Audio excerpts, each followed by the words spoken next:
Hello all, welcome to another quick learning. Today we're going back to CodeSignal to work on the database SQL coding exercises. If you're joining this in the middle of the playlist, I'll put a link in the description below so you can start from the first video if you wish. Otherwise I'm going to go ahead and get started. I'm going to the arcade, going to databases. So I'm going to the section we left off on here, selecting what to select, and we were on 67 holiday event. The store you're working for has decided to organize a special holiday event. Every fourth purchase made during this event grants the lucky person who made it a special prize. All purchases made during the event are stored in the database table purchases with the following structure. So there's a timestamp and a buyer name.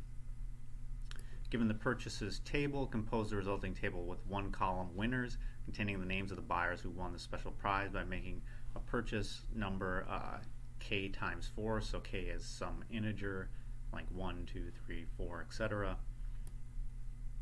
The numbering of the purchases starts with 1. Note that each person can get no more than one prize. Their name can occur in the answer at most once. Okay, the table should be sorted by the winner's name in ascending order. Okay, so here's an example of the purchases table. So you got the date and time, and then the buyer's name. For all the purchases, you can see there's duplicates of some names like Frank West several times, Sandy Cohen a couple times as well. And then what they want the output to be is just one column of winners, Diane Tucker and Frank West. So you can see they're looking for every fourth one, so if we count this out, 1, 2, 3, 4, so Frank would be number 4 here. And then 5, 6, 7, 8, so Diane Tucker would be next, and then 9, 10, 11, 12, Frank West again, because you can't win twice apparently. They don't put his name twice. Alright, so let's look at the code.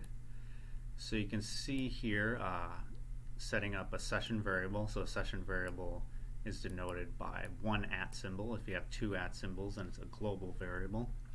And we're setting that equal to 0 each time this procedure is run. So it's going to start over at 0 each time. And then we're going to select the distinct buyer name, and we're going to call that winners because that's what they want the column name to be called. And then we're going to use a subquery here. So from the purchases table, we're going to select the buyer's name. And then we're going to create the row numbers by using the @row variable, and then we do this :equals to reset the number, and we're going to set that as the previous row number plus 1. So it's going to start out as 0, and then on the first row it's going to go 0 plus 1, so the first row is going to be labeled as 1. So if you look at this table here, so if it's ordered by the timestamp, so this would be 1, and then it's going to go to the next row, and it's going to go @row is going to equal the row number previous, which was 1 plus 1, so this would be 2, this would be 3, etc.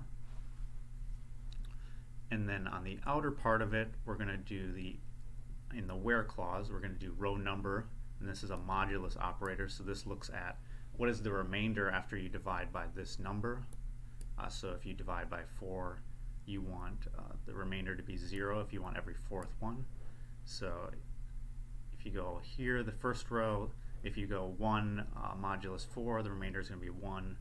Here it's going to be 2, here it's going to be 3, and then here it's going to be 0, because 4 divided by 4, there's nothing left after that. It divides evenly.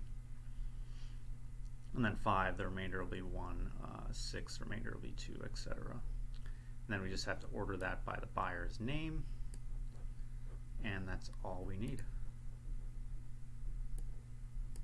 So if we run that, we can see that that passes. And I hope you guys were able to follow along with that. Setting up the variables is pretty easy, and incrementing them for each row so you can get a row number. And I hope you guys join me for future videos. Thank you very much.